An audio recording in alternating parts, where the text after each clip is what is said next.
is going on, everybody? It is episode 125. 125, like episode 11 or 12 into season 3. Welcome back to the podcast. Welcome back to Our Real Addiction. Fun episode for you, but before you do anything, make sure you're subscribed to the YouTube channel. If you're listening to this, make sure you subscribe to it anyways. It's youtube.com/@OurRealAddiction. Follow us on all our social media presence, such as Instagram and TikTok at Our Real Addiction, and on Twitter at Our Real Pod. We're not very active on the Twitter in all honesty, but we'll work on it.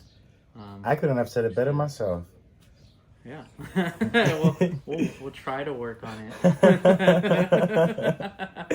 We'll try and be better. Yeah. But we got a fun episode for you. I'm sipping a lot of haterade in two of our big topics. Yeah. In all honesty, It is going to be a fun episode when you know that Adam has something to say. I don't know. It is my opinion.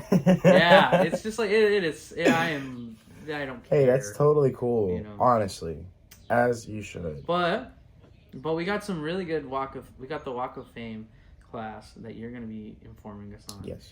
Which obviously, the news broke, the biggest one of all excitement. So, someone receiving their flowers. So that's really, really nice to see. And then we got some crybaby directors. So yeah, fun episode. And and of course, the biggest news of yesterday, Superman and Lois were finally casted. Yeah. So we can just jump right into this with our box office numbers, because it is pretty close. It was more or less like a dead week. I feel like it was too. I don't think anybody was actually going out and watching these movies, or maybe they were. Yeah. They're all close in like numbers. It's less than 8 million that separates 5 from the one spot. So everything is like a really, really thin margin of what was seen. So it's not like, Across the Spider-Verse came out and made like another $50 million. That's definitely not the case. It's in obviously on the list, but it's, they're all within a bracket, which is insane because, it's just how little or how close it is. But coming in at number 5 is Transformers: The Rise of Beasts, making $11.8 million for the weekend of June 23rd to June 25th. What a dip. Sorry, I'll continue. No, you're good. It currently sits at 342 million. Internationally, it is at 218, and domestically 124. Obviously, we've talked a little bit about it. How I'm still seeing people raving about it on social media about how much they liked it. I'm glad. I'm honestly glad people enjoyed it a lot more than I did. It wasn't a bad film, but it's just like the memes for it and the TikToks for it have been short of second. But coming in at number 4 is No Hard Feelings, which people are saying is a reintroduction to Jennifer Lawrence, as she is coming back to, I guess, like the main stage of Hollywood, and made $15 million in its opening weekend. It's currently sitting at 25 million, 9 of that being international and 16 of that being domestic.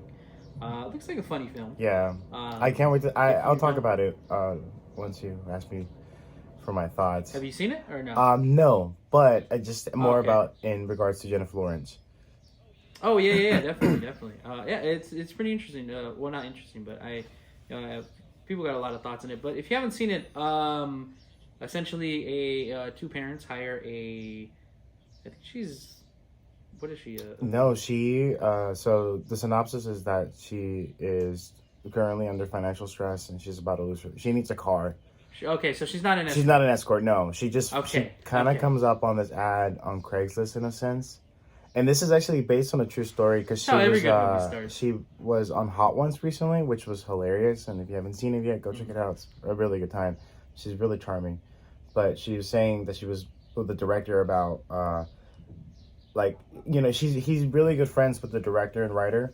So when the idea came back, and she was kind of looking for a project that would be a good way to kind of be reintroduced, or back into the limelight of Hollywood after being a mother and kind of taking a break from acting. She felt like this was probably the best opportunity, and she's an executive producer as well.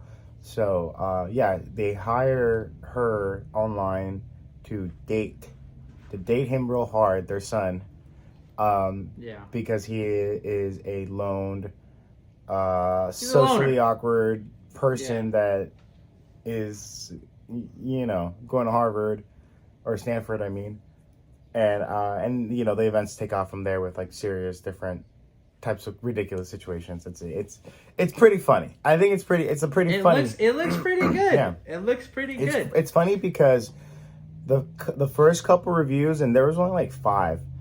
Rotten Tomatoes gave it like a 43, and then it was like I think a week after when more reviews came up, and they went up to 66 on Rotten Tomatoes.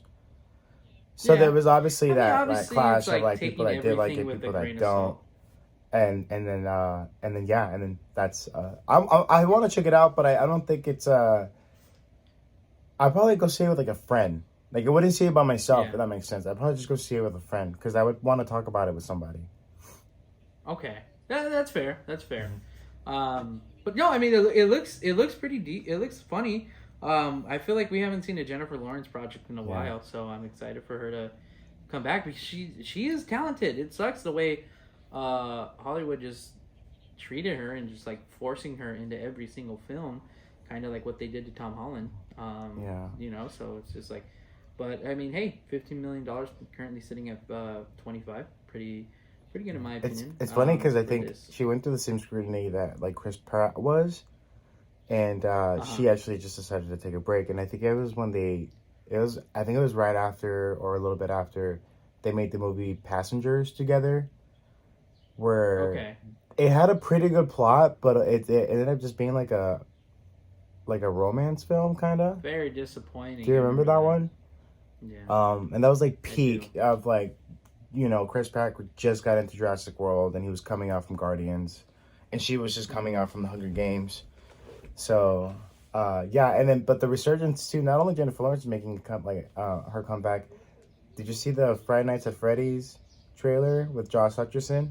Oh, I know. Yeah, I did. The babies are coming back, and then you got Liam Hemsworth, and did you see that resurgence now at the peak? Kind of like, it's very PR starting coordinated in the sense where like all these projects from those movies are making individual projects, and then we have another Hunger Games coming up this year. No, 100%, 100%, and it's probably planned that way because it's just like we see. One week we see Jennifer Lawrence's, and then the same week we see not only Josh Hutcherson, but we also see Liam Hemsworth. So it's just like they plan these things out amazingly because it's just like they're all still doing projects. It's kind of like you get taken back. We got a Hunger Games, I think later this year, right? November, the Ballad of Songbirds and Snakes, I believe. Yeah, that's right. But coming in at number 3, which is the big surprise, The Flash. Comes in at $15.1 million, so only $100,000 is what separates it from the Jennifer Lawrence film. But The Flash obviously has been the talk of the town, not doing well. Currently sits at $1,212 million worldwide, 89 of that being domestically, and 123 of that being international. I do want to kind of talk about this because there's a huge issue going on with DC in the sense of you have your last 2 films, I would say last 3 films, not do all that well. With obviously Black Adam making 400 worldwide, and now you also had Shazam. Shazam only made 133 million worldwide, and now you have The Flash that only made $212 million worldwide. Panic button for sure. This is an issue. I'll get a little. It's crazy because I don't know if you caught this, but there was a buy one get one free for this movie. Yeah, with the Flash. Yeah. I've never seen that happen. Gosh. Like, I've never... You hear about $5 Tuesdays. You hear about, like... Yeah. You know, kids come in for animated movies for like $2 maybe, or you like gain up the points on your AMC, and you have like 50 points, and that means you got, you know, you can either like buy yourself some free, but a free movie ticket along with the purchase of one. They really want this movie to make money, and they're suffering for it. Yeah, and I'm glad you say that is like the life vest being thrown out there. You know, it's just like, hey, come see this movie. It's buy one get one. You know, but we'll get more into it when we talk about like Superman and the state of the DCU. But coming in at number 2 is Elemental at $18.4 million. It's on, I believe it's second week, or upcoming on its second week. But it's currently at 124 million, 56 of that being international and 68 of that being domestic. Have you had a chance to see that yet? Not yet. No. I think it's one of the movies I'll wait until it gets to streaming, and I'm pretty sure I'll eventually land on Disney Plus. So I will skip on that. Not for any reason. It hasn't really interested me, and I think it's because there's been a lack of like Pixar movies lately that haven't really been like catching my attention. Like Strange Worlds came and went, which looked cool. Didn't even see and that. I still haven't seen it, you know. Yeah, I forgot about that. Yeah, you know, and then now this one, it's just like, especially after the whole take of like it's supposed to be about an influence. It's supposed to be like kind of influence off like immigrant families coming to, you know, America, like kind of more of like a culture shock thing, but like obviously with elements, and like that's a nice idea. But then the trailer kind of just gave it like you need to find your own voice in the world, even though like you don't conform. And then it kind of felt very Romeo and Juliet. I think I've said this before, but I'm not gonna like bash it either. I think I'm just like I wasn't intrigued when I saw it. Visually, I am. You're not Pixar. like, I need to see it. It's not like, oh my god, I need to see this movie. And that's fair. You know? I think that's fair. And mainly because I know a lot of people are being pulled out for this film to theaters because of Carl's Date, the short before, which in all honesty is the only reason I have any interest in going to see it. But damn, you know, like, if you're gonna go to the big screen to see that, like, I think they also kind of shoehorn that in too, to give this movie. It's definitely incentive. Yeah. It's incentive to go see that movie. They did it on purpose, you know. Because that could easily have been a short directly to Disney Plus, but they didn't do that. Well, I mean, obviously Pixar and Disney are notorious for putting shorts before their films. Yeah. What was it? Oh, do you remember Bao? Yeah. I forgot what film. That was the one where she eats her kid, basically. Yes. This is the weirdest thing ever. But it was so good. It was like it was, but then it was such a good storytelling. And then she goes and eats her dumpling kid. And she freaks out. Or there was the one that was like a little bird, and I think it was like incredible because the animation, like the way the water looked and how like the shoreline kind of hit the sand and everything. That was beautiful. Sometimes even the shorts like are way better than the actual production of a film like that. Like. It's kind of sad to say. It really is, and I feel like Carl's Date, the Carl's Date short is probably in that boat where it's better than the actual film, just because we're revisiting characters from a very loved film, such as Up, you know. But coming in at number 1 is Spider-Man Across the Spider-Verse, making $19 million for the weekend. Whoa! So like I said, it is a shorter box office month or week, I should say. Not a lot of films the margins are very, very close. You know, like I said, it's only less than 8 million that separates every single film, or 5 from the number 1 spot. But Across the Spider-Verse is currently sitting at 563 million. That's 243 international and 319 domestically. Wow. There's somewhat a little bit of buzz because people are very, very concerned that this isn't coming out next year. Oh, yes. That's a whole issue that I've learned I saw as well, and I think that is just worrying me so bad. I agree. Yeah, I agree with it too. I'm okay with it. I don't want to rush film, not for something like this. No, yeah, you can't give us 2 really solid films and have the third one fall off. That will ruin a movie. A series. I mean, we saw that clearly, and I hate to bring it up, but we saw that with Rise of Skywalker. You know, the hype with a new, what was it? What was the first one called? Well, it was Force Awakens, and and then then we got Last Jedi. You know, even like after a while, Last Jedi kind of like, you know, seasons well. Whether you it did have a second a second win where people were considering, they're like, dude, this is actually really not good. That bad. Yeah, and then you get to the third one, then it ruins everything, and I don't want that to happen to Spider-Man because I will riot.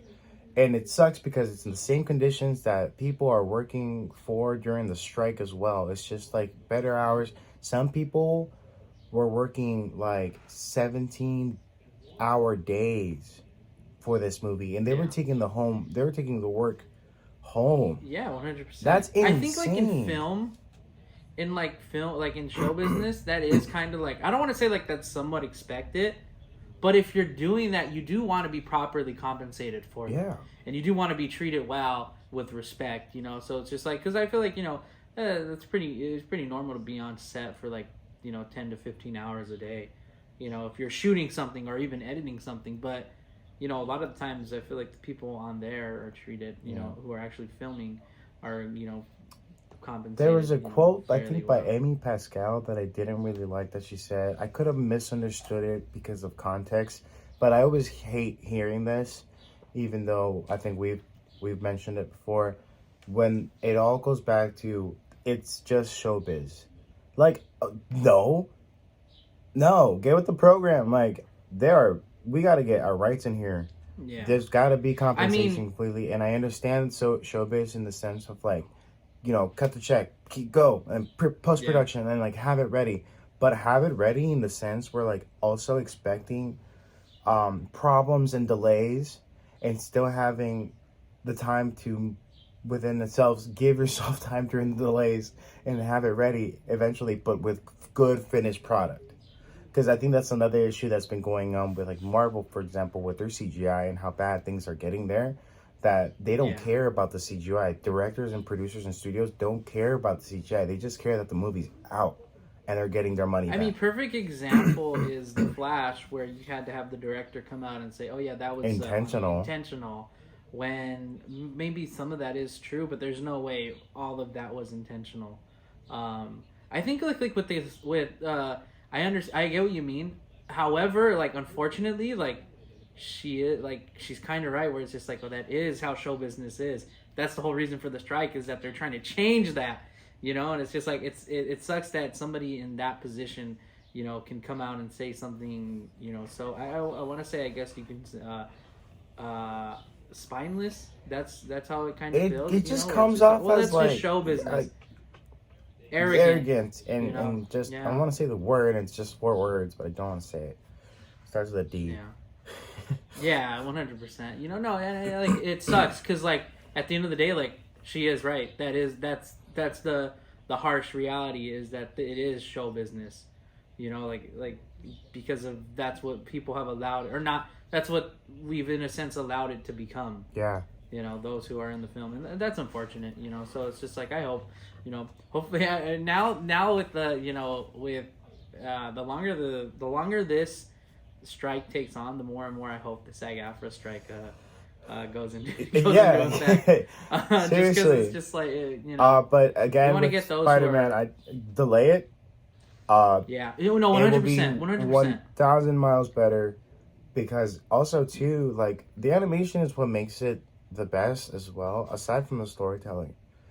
But the way it got experimental with the storytelling through its animation was very key as to why I still have the damn poster on my wall. It's in the background.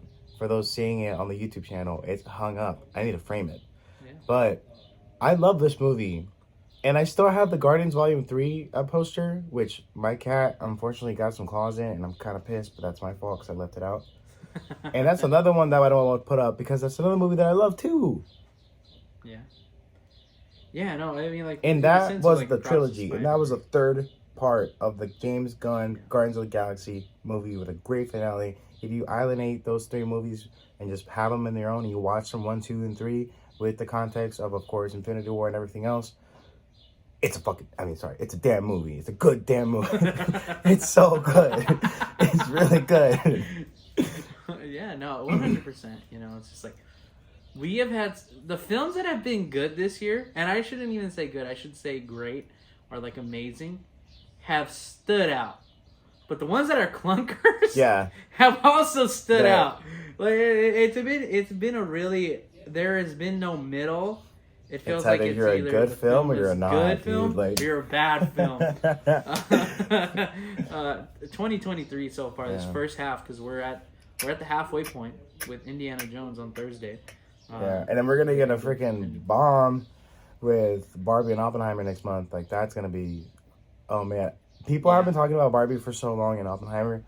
When this movie comes out, you're just gonna expect the memes. The memes already have been amazing.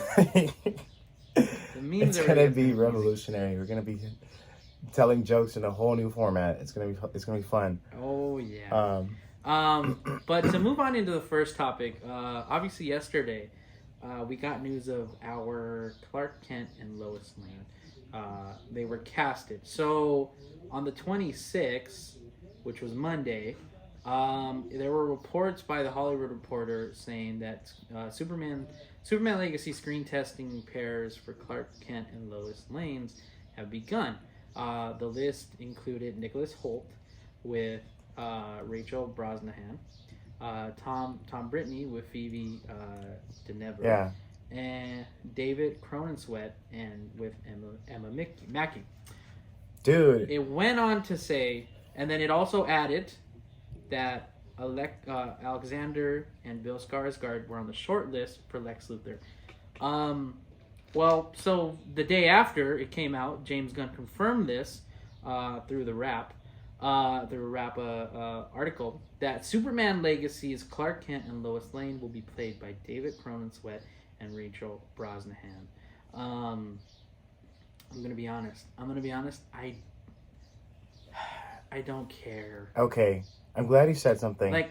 But mainly before for me, when you look at that list, there's a very standard. Talent, right? Yeah, I mean, there's you have your A-list actor, which is Nicholas Hoult, who can deliver and has range. He's been delivering since Skins and on. I mean, I don't know if you saw. I mean, of course, we all saw The Menu, and then we see him in Renfield, and then he's like in that, and he's in that role. The guy can act and has range, but is he a Superman? Can he be a leading man like that? Can he take on the role of having that pressure of legacy on there too? Maybe. But then there's one actor on there that was like, why does this guy look like Henry Cavill? That's David Cronenberg. And I was like, so and the reason obviously you feel that way is because at the end of the day, that is the generic Clark Kent Superman look. David Cronensweet has that look. Henry Cavill has blue that eyes, look. really strong jaw, very symmetrical face. Little crybaby thing with the hair. Yeah. I mean, the Superman. I'm confused because I thought you're confused. I'm confused.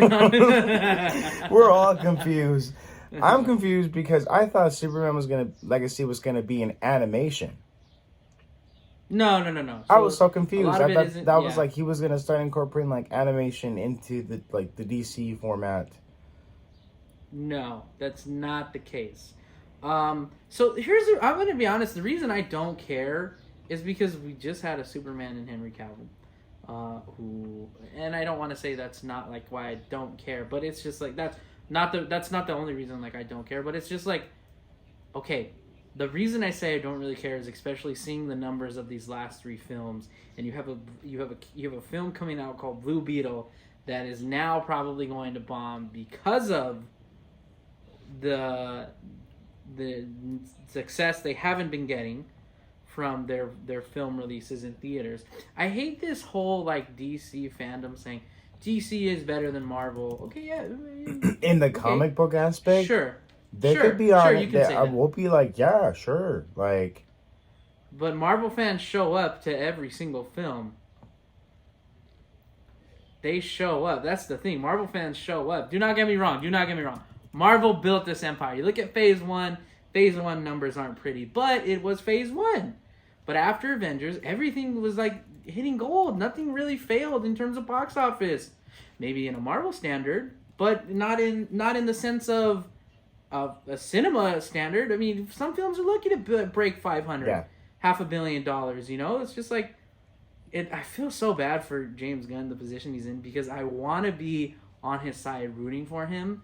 It's kind of hard to, because it's just like, dude, you have an uphill battle with your DC universe. That's just you gotta call it how you see it. Mainly because it's just like, I don't want to say like, okay, let's say Superman Legacy bombs. All right, what happens then? You announce a recasting the next week. Yeah. Oh, new DC universe. So, and here's to anybody listening or watching, myself included, if you go get buff and go to the gym, you too could play Superman or Lois Lane in James Gunn's second DC Universe film adaptations. So yeah, because our Warner Brothers, I should say, because when these films bomb, Warner Brothers is gonna hit the panic button. They are probably already, like we said with Flash. In all honesty, you know, there's got to be a panic button. You're giving a BOGO to a film that's been out only 2 weeks now, gonna be 2 weeks tomorrow. There's got to be a sense of urgency, and there's a lot of pressure, in my opinion, on these two actors, in David Cronenweth and Rachel Brosnahan. Oh my God, it just hit me. Oh my God, Rachel Brosnahan is the marvelous Miss Maisel. Yeah. Oh, that role is secured. That role, Lois Lane. I mean, of course. She's great. She's gonna be great in the role. That is straight up. She's gonna be great in the role. She's fantastic. And I'm sure David Cronenweth is going to be. David, on the other hand, for those who don't know who he is, he's got the look, and even if you've seen the acting skills, he's gonna have the part. But the thing is, this is his biggest role yet. Oh, 100%. Because, for example, this is gonna define his career. On Deadline, you know, they kind of did like a biopic on him, not a bio, like a bio article on him, just to see exactly who he is and exactly will he meet the role. But Cronenweth graduated from Juilliard in 2018, and 2 years later landed a role on House of Cards. He then started in Ryan Murphy's Netflix series The Politician, which ran from 2019 to 2020, and Hollywood, on which he was an EP. In 2022, he appeared in Netflix Look Both Ways, the HBO miniseries Beyond the City, and A24's Pearl.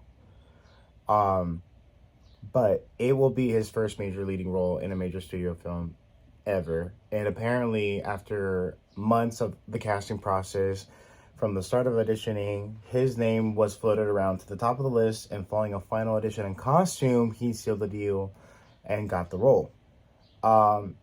And right now, you know, of course, I like the fact that when it comes to big shoes like this, they cast up and coming actors. Yeah. Because that will define their roles, and their career for sure. But it also brings a new a new wave of like familiarity to a character, but it also can bring interesting elements.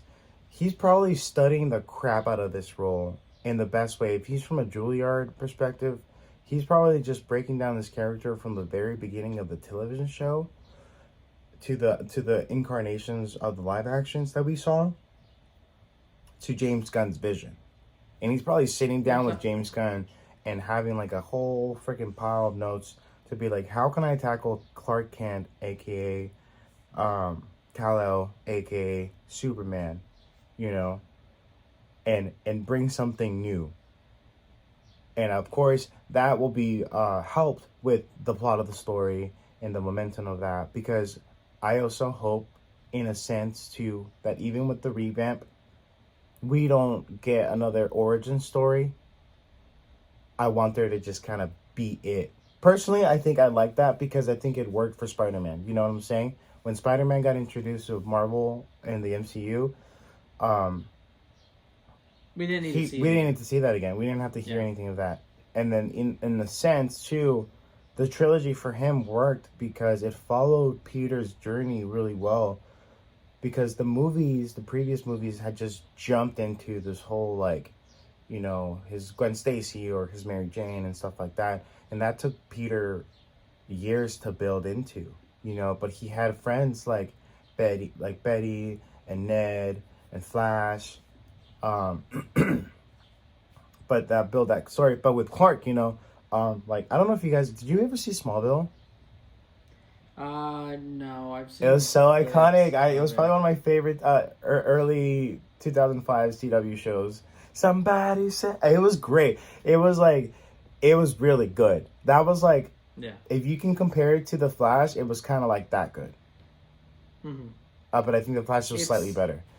But it's because it's still, you know, it still had that like One Tree Hill, Dawson's Creek drama aspect of it. Oh yeah, well every CW has. Yeah, you know, every CW and then it was just like elevated because like he's Clark Kent, but in high school, you know. So I don't know where we're gonna pick up with David Corbin Sweats. I would have to assume he's got to be Superman for a while, you know, because like you said, that's the biggest thing. We do not need another origin story. This is at the point where it's just like. In the last 20 years, we've had 3 Supermans. Superman Return, obviously Henry Cavill's incarnation, and now we're getting this one. Not only that, we've had Superman and Lois from the TV show. So it's like and we've gotten a couple of Supergirls and even Nicolas Cage as Superman. So it's not like Superman hasn't been around. We do not need to see him landing in Kentucky or Louisiana, where I think it's Kansas. Or Kansas. No, sorry, Kansas. Duh. Wherever he does land. I mean, again, it's just like I feel like I am very concerned for both of these actors, mainly because it's just like if this bombs, like Warner Brothers has proven that it's career suicide when you are in their DCU. Yeah. I think I give him the best of luck, but David Corbin said I'm worried more for because coming off Marvelous Miss Maisel, like that's a really solid show by Prime Video, and she is fantastic in everything from the very first episode. She is magnifying. She immediately is electric as someone who has the stage presence, who has the range, who can give you happy and go lucky to like I'm in a night dress and it's raining and I'm suddenly doing stand-up comedy because I just got dumped. You know, and like the first episode of Marvelous Miss Maisel, that was her, and that's such a great introduction to the show. And I think she'll have a career no matter what. And it's crazy because even then now, to some people don't know her that well. Yeah. So that can either also just like skyrocket her even more. For those who are familiar with her work, are going to be excited for this casting, and obviously, and I am. I'm excited that they're going to be, because they're casted as these characters, you know, because by no means are they not talented. That's not that is completely something we're not saying that, or we're not arguing against. They got a bunch of talent, both of them. The concern is who they're going to be working for. Yes, James Gunn isn't really worrisome to be working for. It's his boss and the CEOs at Warner Brothers that is the concerning part. Because of this film, again, my biggest thing is if this film bombs, they're gonna be out of jobs. And I'm sure they're signed up for multi-picture projects or multiple films. They didn't sign a one film deal. There's no way they did. At some point, in my opinion, James Gunn and Peter Safran have to have a Justice League film planned, right? Like, I mean, how could you not? You know, it's just like. You got Superman coming, you got Batman coming, you know. And that's another thing, what's his name also did address, James Gunn. He said that Batman is still miles and miles away. They're not even close to casting him, which is interesting. Yeah, because then you have, like, right now we have 3 different incarnations of Batman on screen, right? We have Robert Pattinson's Batman, and then we have that world of the Joker where somehow the Batman's in there, but maybe won't see him because it's just the Joker's life. And then we have this one. Yeah. And then we have Ben Affleck still, you know, like slightly. But we don't not anymore. But yeah, we had. Yeah. We got George Clooney back. Yeah, we got George Clooney. We won. George That's so Clooney's crazy. I really wanted to be Robert Downey Jr. No. People were like, out there during that ending. I was like, what the hell's going on? And then this guy next to me, he's like, oh my god, oh my god, oh my god. And I was like, jeez, is it RDJ? Like, am I wrong? And then it was George Clooney. I was like, oh. Like, whatever. I wanna switch gears a little bit in terms of like here's what I do like about James Gunn. This is the interesting part of James Gunn's like choices for these characters is because he's already looking for Lex Luthor, which makes sense. But the fact that you have two brothers wanting that you want to play the role in Alexander and Bill Skarsgård, I know everybody's gonna be like, cast Bill Skarsgård. I don't feel that way with this role. I feel like his brother Alexander would be a lot more I agree with for the you. role. I think Alexander would be preferred to. I like Bill. Don't get me wrong. I just don't think. I think, and it might be because of a couple roles that he's done, where I have him as a typecast. But even with Alexander, if you've seen his shows and movies, that man has a wide variety of insanity in him. Oh yeah, that entire family is built from the gods of acting. Yeah, like that family is completely best because all of those that family, just anything they are in, they are great in, which is insane.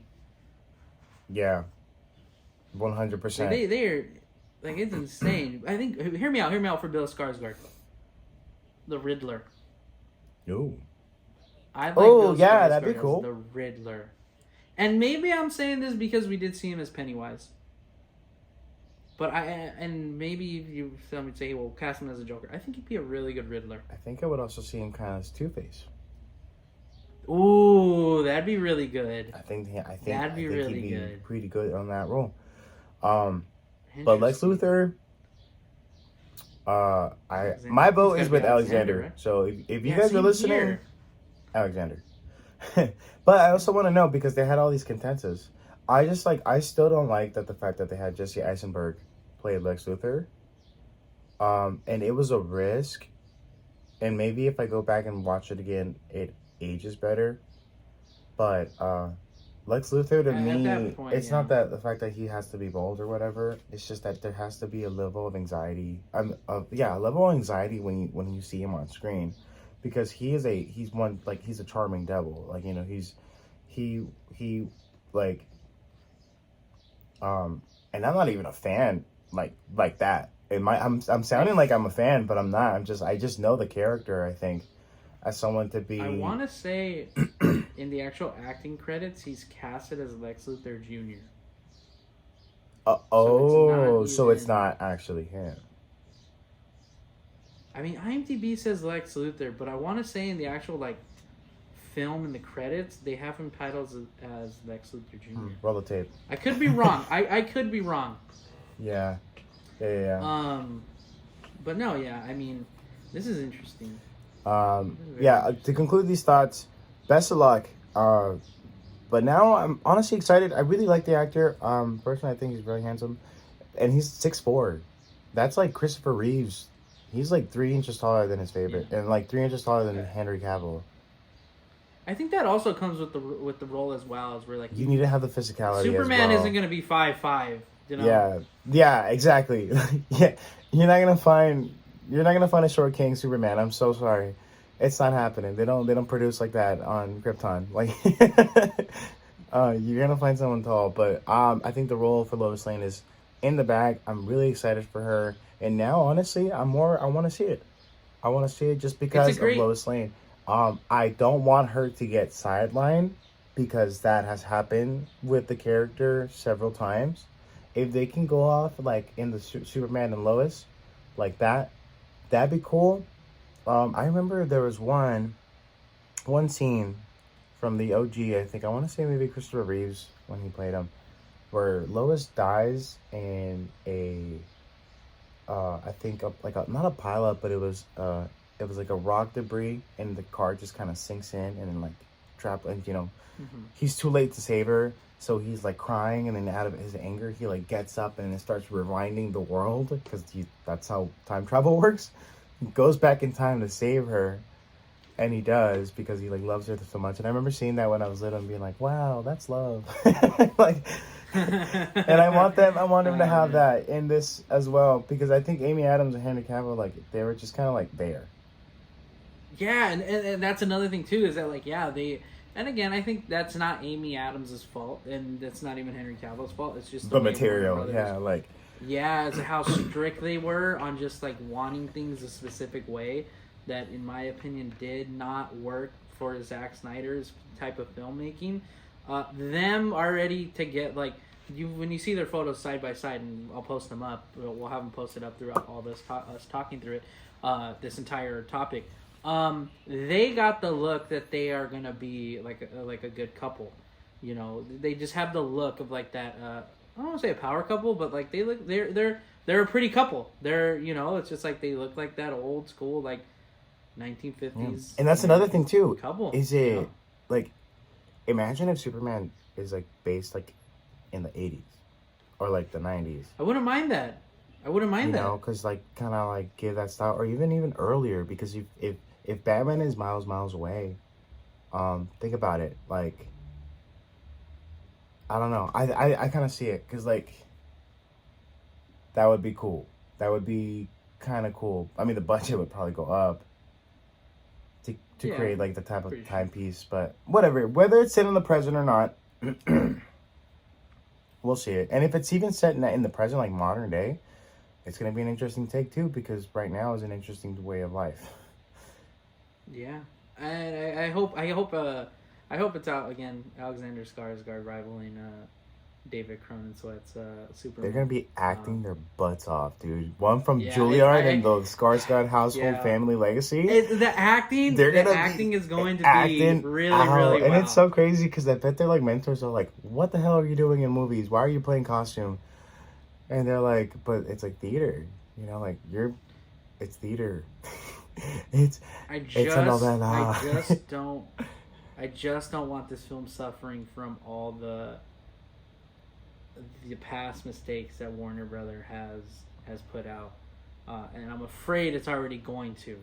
It's still 2 years away, because it's expected in July of 2025, so there is still time to turn it around for DC. You got 2 years. Praying that Blue Beetle is a success. If you're a DC fan, you better start praying that Blue Beetle is successful, and even Aquaman coming out, I think later this year. You start praying that those films are going to be successful, because if not, the pressure on both on David Cronenweth and whoever ends up playing Lex Luthor and Rachel Brosnahan, there's going to be a lot of pressure on that. There's going to be a lot of pressure on them to make a good film, and they're going to be the ones out of jobs if the film does bomb, which is unfortunate. You know, last thing I do want to ask you is just like, do you see Superman Legacy bombing if DC continues to put out clunker after clunker? Or is this something where you're just going to be like, because it's James Gunn, and we know this is a James Gunn project, this is going to get fans out to the movie theater? That part, the James Gunn project. I think they did a really smart move in getting James Gunn to be an executive producer of, you know, the DC Extended Universe, or whatever they call that. Because of his success of, you know, of Guardians. I mean, what he's really known for is an ensemble cast. Exactly. I'm glad you brought that up, which is why I'm not fearful Rachel is going to be sidelined, because he knows how to write multiple characters. Yeah. So I'm not too concerned she'll be sidelined. Yeah, But that's a legitimate concern to have, though. It's a concern to have, but if he begins with his characters like slowly, right, and the end game for them is the Justice League setup, right? And I would really like to see a James Gunn Justice League. That'd be pretty interesting. Yeah, especially when he has been in every little project since then, because he now has a direction. He has that all together. Yeah. I don't know exactly how far he is in that. He's probably just taking one project at a time, but he probably has to have an end game there. Yeah. For me, I think I don't see it bombing, mostly because Superman, I feel, even with if you're not a fan or not, is a beloved character as a standalone. And it's funny because I feel like the gravity of Superman is kind of like the same gravity as Captain America. The American way, like kindness and like patriotic in a sense. Superman just being obviously 1,000 more times now. Well, less, but if you say back in like 2011 when the first Captain America came out, Superman was 1,000 times more well known than Captain America. Yeah. But yeah, essentially those good. I don't want to say goody two shoe, because they will be down with the dogs if needed. They're about it. They're not. They won't run from a fight. They're not.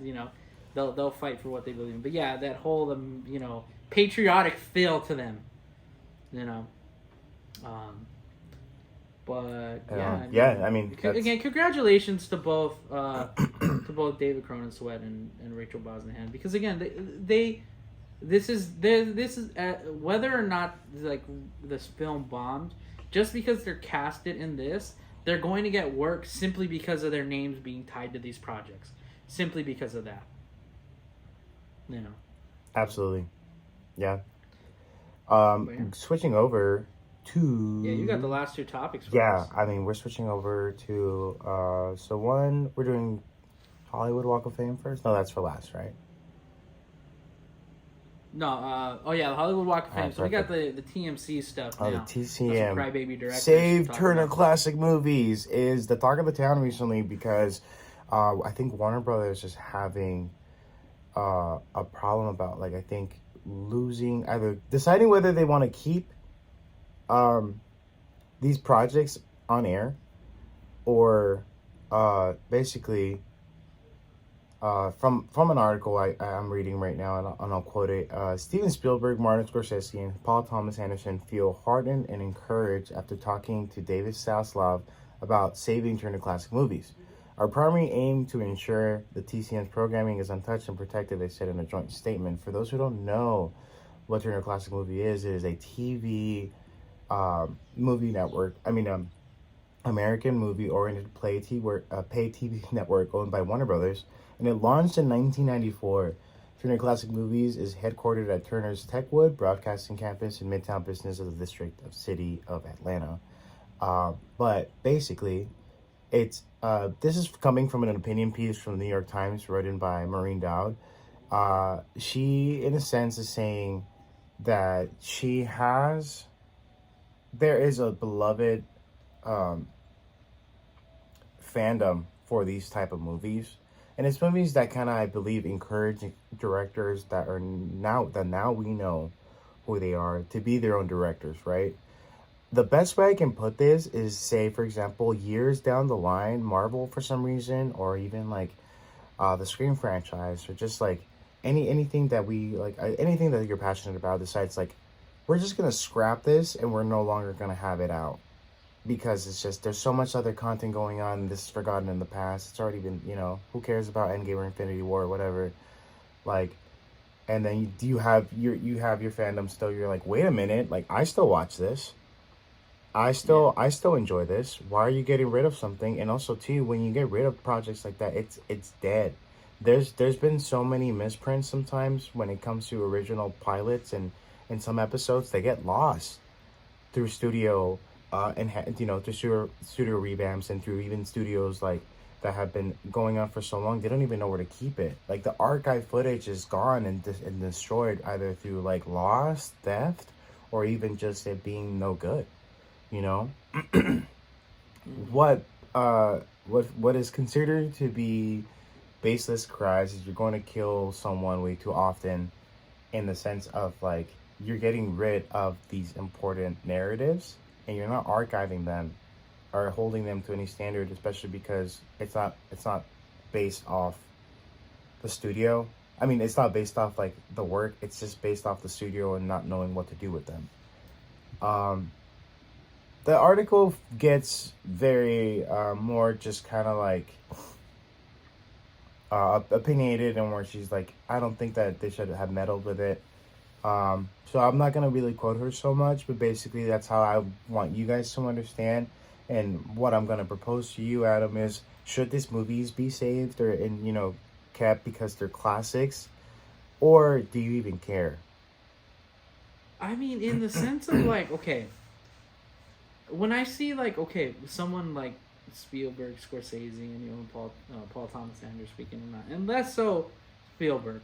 When I see Scorsese's name tied to it, I think like, okay, he's just complaining, that his films aren't going to be, his classic films aren't going to be put on, because like when you think of like the films that are going to be on there, it's films like Titanic, older, like Lord of the Rings, or even like the earlier sci-fis of like Terminator, the Terminators, or Jaws. It's just like, or I know like I think I saw No Country for Old Men on there. It's just like you have these films, like you say, that aren't really superhero films and Marvel films. So it's just like it's definitely those for like hardcore film fanatics. Yeah. As opposed, because like let's be honest. Let's be honest. Marvel's for the casual film goer. That's what it's for. Now back then, when the MCU was starting, it wasn't. But Marvel is for the casuals. That's what it is. It's to get the popularity into, or the popularity of, or the basic, the majority of people, I should say, in the movie theaters. That's what it is. Nowadays, especially after Endgame. But even right before Endgame in Phase 3 and the tail end of Phase 2, that's when it started to come. Okay, we can just attract towards the numbers game. That's more of what it was. A film like Jaws, people appreciate Jaws for what it is. But let's be honest, nobody's gonna go and put on Jaws and be like, I want to watch. Into the average movie person, or the casual movie person that goes out to just see a Marvel film or go see a Fast and Furious film. Go out and just be, oh, well, let me throw on Jaws tonight. Let's be honest, they're not putting that on. Or even Terminator 2, or the original, or even the original Lord of the Rings. It's just like, or even A Country for Old Men. Those are for movie buffs. Those are for people who genuinely enjoy film. In all honesty, let's be honest, that's for people like us who can, who have seen all these films on, on something that on like TCM program, who can put it on and be like, oh, I like, there's a good chance I've either seen this film or been exposed to this film to where I can just pick it up. Right. However, I feel like when I see like Spielberg's name, attached to it, it's just like, okay, like, yeah, they want to keep it alive. Yeah, 100%. You should keep it alive, because let's just say you have that chance of like, somebody just stumbling upon the TCM network, and they get introduced to like a film like Lord of the Rings. Maybe they haven't seen Lord of the Rings, or maybe they haven't seen American History X, or Titanic. Those are films like you kind of do need to see in order to know, like, hey, this is what Hollywood was before they were targeting necessarily just the casual person. Yeah. And also, this is hypothetically in a sense where like we're just comparing common movies, because these are classics. Like, these are black and whites. Like Ryan Reynolds tweeted, it's apples to oranges. Exactly. Yeah. Really. Ryan Reynolds tweeted last Wednesday about like the layoff that went during this, because the personnel went from 90 to 20. And I think that's another thing where they're like inching closer to like, okay, we're just gonna like lay everybody off and then cancel the network. But he goes on and states that it's a holy corner of film history and a living, breathing library for an entire art form. Please don't fuck with them. And he like adds them, TCM. But basically, this is one of the best quotes that I could pull from these articles that I've read. And it's this. And honestly, I think this really cements the argument that TCM is one of the few places on TV devoted to sparking memory and educational curiosity, but this is a romantic argument for its preservation. That's a really good way to point, to put it, because at the end of the day, like, if people don't want to watch these films, unfortunately, they're not gonna. Right. And it goes back, and it's kind of like the Amy Pascal quote in terms of the context. That's just simply how things are. You can't kind of argue with it.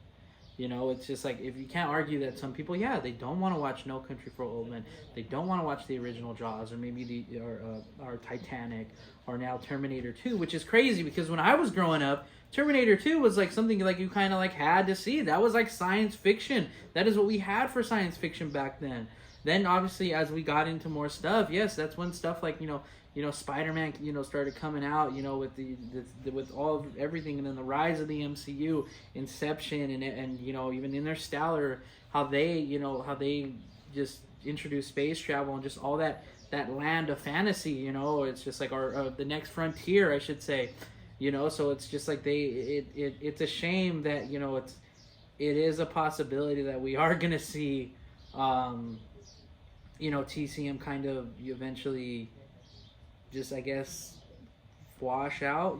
It's fading away. That's really what it is. You have 20 people employed there, and who knows, even if it's a single office, if they have multiple offices, what do they got, like 5 to maybe 10 people in one office space? Like that's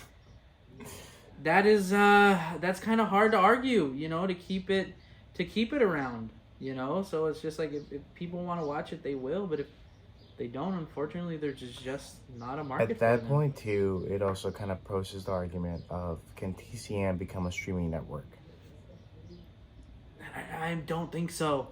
Can it survive? Or can these projects, in order for them to have preservation, can they get distributed to other networks, such as, streaming services, right? Like Netflix, Hulu, Max, even Disney Plus, right? And can they, shine there? Can they have their own catalog of them, so that way they can at least still have the preservation on there, but obviously in different formats? In all honesty, I'm just gonna say no, because it's just like, unfortunately, we've just moved past this style of filmmaking.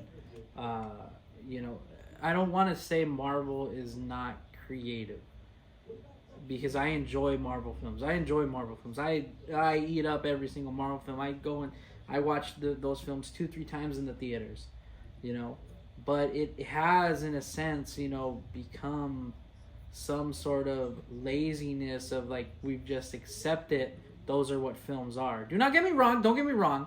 Endgame and Infinity War and films like the Guardians trilogy, like Guardians 3 and even the first one, those are films that are creative storytelling, and the original Iron Man, the Captain America, the Winter Soldier, it's just like, those are all creative ways of storytelling, but it's just like, it's become such a norm that when you get a film like the ones that I've mentioned, you cannot argue that all of these films are miles ahead of anything majority of what the MCU has put out. And the only one I would honestly argue is maybe that Winter Soldier is able to keep up with any good Hollywood film. That's a very good point that you're making there. Thank you. But it's just like, it's just, unfortunately, it's just like, at the end of the day, like, yes, films like Infinity War and Endgame do have flaws. And yes, every single film that I've mentioned that James Cameron or Spielberg, or even the directors of, I'm blanking, Peter Jackson, it's just like, they have flaws in all their films that they have made, but the care and the time and the effort of what they have chosen to put out is a lot more. Marvel is clearly the quantity, they are the quality. That's the simple way to put it. That's really well said. People want quantity, they don't want quality. That's what it is. And then they complain when they don't want quality, but the quality is here sitting on TCM. Absolutely. So, it's a shame. It's a shame if they do disband TCM, because again, it's less exposure to classic films. I don't want to say cult classics, because none of these films are cult classics. Yeah. They all made money. Yeah. But it's just like classic films, that defined Hollywood and paved the way for Marvel in some ways, DC. So. Yeah. And just to know that Hollywood, like the golden era of Hollywood, you can say. Yeah. In its film, when everybody, like it's like that era of, like, that takes place during Babylon, Mm-hmm. The Roaring Twenties, really. Pretty much, yeah. Of filmmaking. And then, because films then they were going through wars, and civil rights movements, that type of filmmaking was more in touch with what was going on socially, as opposed to be now, I guess, in a sense, you can think of a movie and it can be distracting more often just to get people's off mind. So also, too, these movies had a message. The classic movies had a message, but still kept up with the times, It wasn't as imaginative as it is now. But they have definitely progressed, because even then, whether on screen and behind the screens, the obviously the environments were either toxic or, people didn't have rights that way. So for it to get here to there, but still be able to have and appreciate the art for that form of film, I kind of agree with it, like, being preserved, but find a way to also just get it out there too. I think, like, do anniversaries, do like 20th anniversary Blu-ray release. I don't know, maybe these people won't even know, but people that are diehard fans of films who just want to have a collection going for themselves, they'll probably pick it up. Man. How much revenue that will be, I'm not sure. But see, I think you asked earlier if could this work on a streaming service, like if they sold.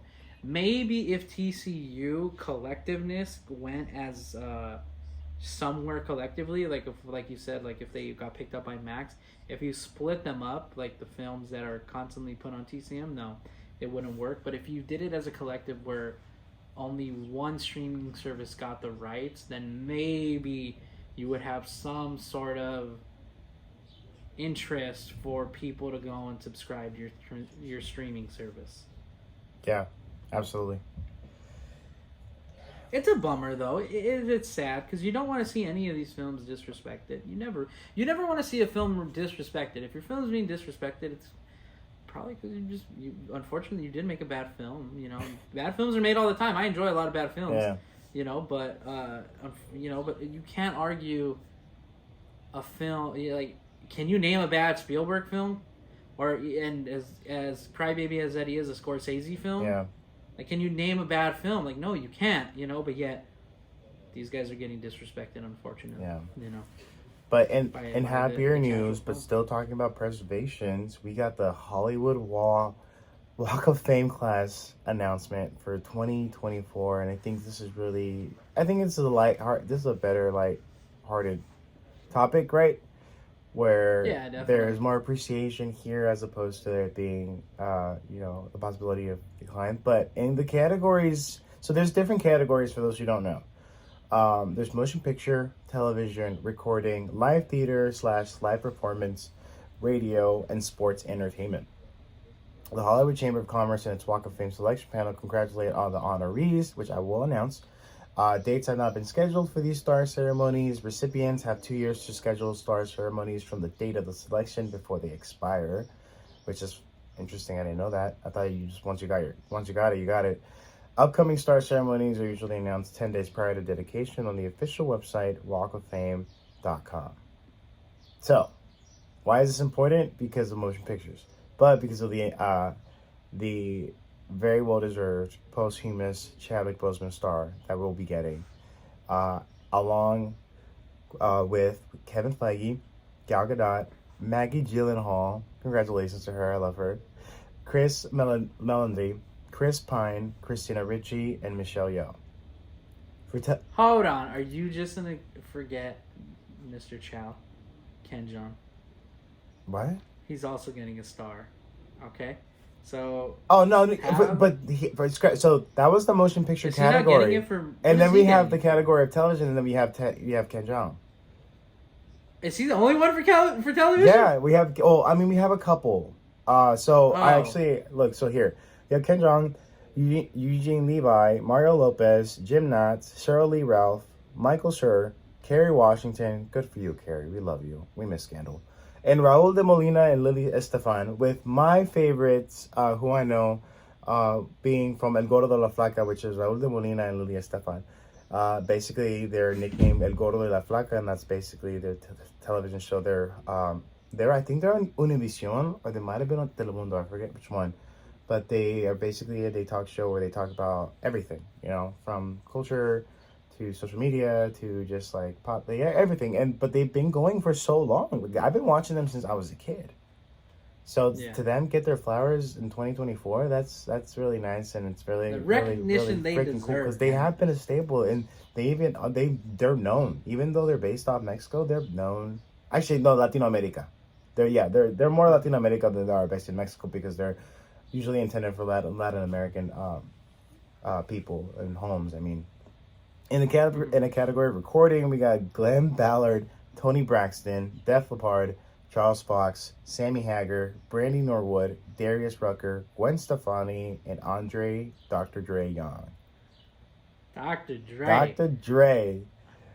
I'm gonna be honest. I just assumed that Ken Jeong just got it for television, or not television. For motion pictures. So would I. That's how I was like. Yeah. I was like, yeah. I mean, that's they split him up. I mean, I don't know exactly how. Maybe he has done more television than film. Yeah. I don't know exactly the nomination. Michelle Yeoh. But yeah, I'm very happy for her. Well. For those who want to rewatch, Everything Everywhere All at Once is now on Apple TV, as well as The Fablesman. Or it could be Paramount, because I have the Paramount subscription. Yeah. So I don't know if it's from Apple TV, but check it out. I think it's on there. If you have either, I'm pretty sure it's Apple TV. But yeah, Everything Everywhere All at Once is on Apple TV, as well as The Fablesman too. And Dungeons and Dragons on Honor Among Thieves, which by the way I finally saw, and I was kind of bored. Snooze fest. Yeah, I was kind of like, okay. Chris Pine sells it. I was just kind of like, okay. Yeah. I actually fell asleep midway, and then I didn't finish my ramen. But going back to... I'm so happy Chadwick's getting one. I'm very happy Chadwick's getting it. I really want them to live broadcast it. I feel like they will. Same thing with when Carrie Fisher got her star, and we had her daughter up there, and she was just like, my mother was not just Princess Leia. My mother was Carrie Fisher, And I think that's pretty cool. I'm excited to see that. I hope the gang shows up. I hope people from Marvel show up if they're close like that. I want them to be there, present, or just as at the very least, family. Ryan Coogler in the cast of Black Panther. Of course, yeah. Letitia Wright being in there. Okioi. But I can see him and Feige doing it together, and make it more of just like a Chadwick thing, and Feige kind of like just being pushed to the side, which I feel like he'd be okay. Absolutely. With, I mean, that'd be really cool to have them all together. Yeah. But I think that's pretty cool. Apparently, you can nominate a star. Okay. I didn't know that either. You can nominate a star. So we're gonna nominate officially right now, guys. Go to the walkoffame.com for radio, Our Real Addiction podcast, hosted by Miguel and Adam. Right now, send in your votes, and don't forget to turn on the notifications for every video drops every Wednesday, and every other video drops Monday and Thursdays. Period. Okay. Wow, that was like really good marketing right there. I saw an opportunity. I went in there, man. Gotta jump on that stuff. Thank you, Hollywood Walk of Fame, for giving us our stars and recognition.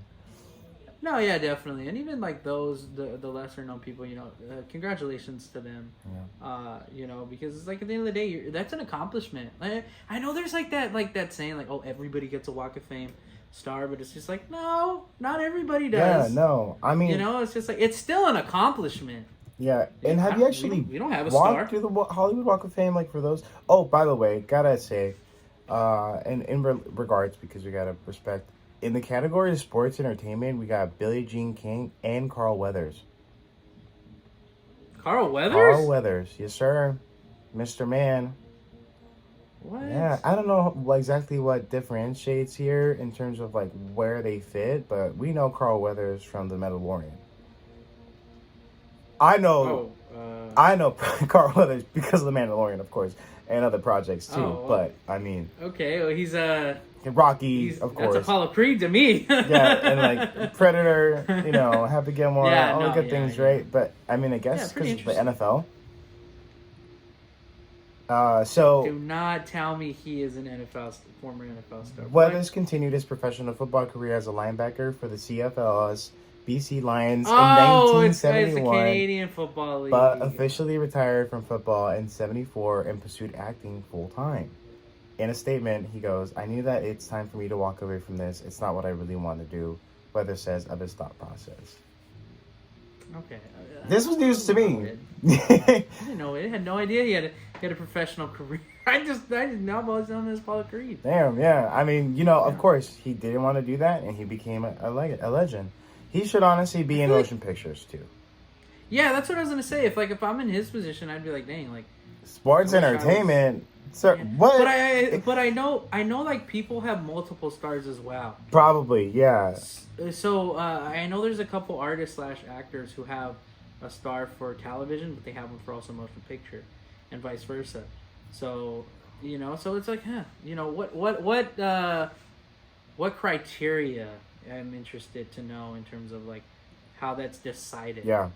Yeah. It probably won't make sense, just like the way that they score the Oscars.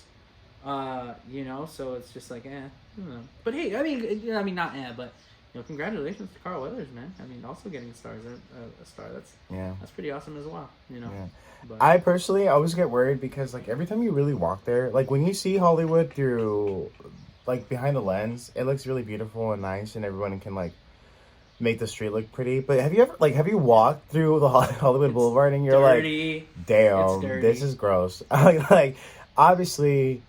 Like there's like smoke shops everywhere and like the mall is there and everything, and it's very touristy, of course. It's kind of a tourist trap. Yeah. But then you like find a star and it's like right next to a freaking liquor store, and you're like, oh.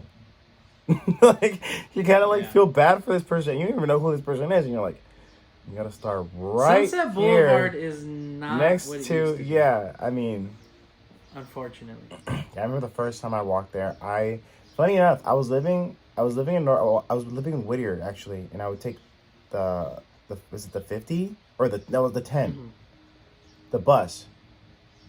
Yeah, I think it was the 50. Yeah, because the 50 went all the way. So the bus went all the way to downtown on 4th Street. Okay.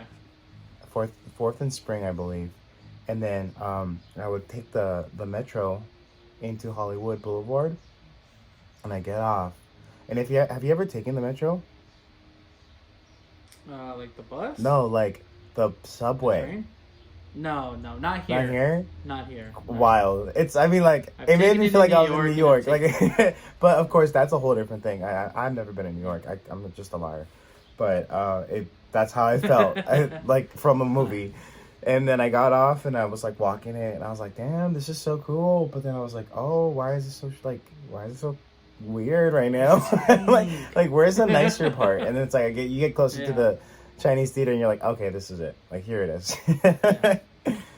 But okay, that's exciting. Of course, as of now, the star ceremonies are usually 10 days prior to the dedication, so within the 10 days will be announced when we get this Chadwick Boseman, and we'll keep an update on you guys too if you guys want to check out. Hopefully they do a live thing for it, because I'm like sure they will. I'd like to see that thing. Yeah, for sure. Absolutely. Any closing thoughts or anything? No. Again, just congratulations to everybody who is received or who was nominated or has announced that they are to receive a star. Again, it's a great accomplishment. It's not easy. You just don't get a star for just anything. So you have to meet a certain criteria of what gets a celebrity or an actor or an actress or a sports media person a star. So it's just like it's an incredible feat in my opinion. Absolutely, and congratulations to all the nominees and recipients. You guys definitely deserve it. Every name that I think I've said out loud here has been a staple to either me or to cinema history, television, to the arts, to live theater, live performances, and I guess sports and entertainment. But again, if you haven't checked out Monday's episode of Movie News Monday, please check it out. It's awesome. I give my flowers to Adam every time I listen to him. And TV Inquiry drops tomorrow. I believe 11 or noon. But definitely. Check it out, please. And then we have an upcoming review of Indiana Jones and the Dial of Destiny. So keep that out on Friday for those who want to talk about it and want to know our thoughts on it. I'm excited to talk about indie. I really am. Yeah.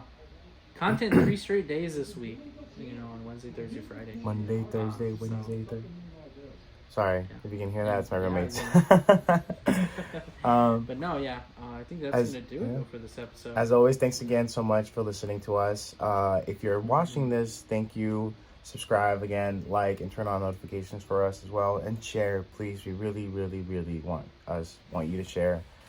Teachers, professors, that one girl who takes your coffee order in the mornings and you're like, what are you listening to? And then you say, oh, it's My Real Addiction. It's like, oh, Our Real Addiction. And then now, she's listening to her. It would be really great. And it takes no little time. And I really appreciate it for you guys always tuning in every Wednesday and for checking us out. And as always, I'm Adam. No way. What? That's my line. So reading the wrong script. I'm reading the wrong script, yeah. I was so good until the last line. Give me the line. I'm Miguel. Take 2? Sorry, I cut you off. Do it again. Okay, take 2. And I'm Miguel. And I'm Adam. This was episode 125 of Our Real Addiction. We'll catch you on the next episode. Safe harvest.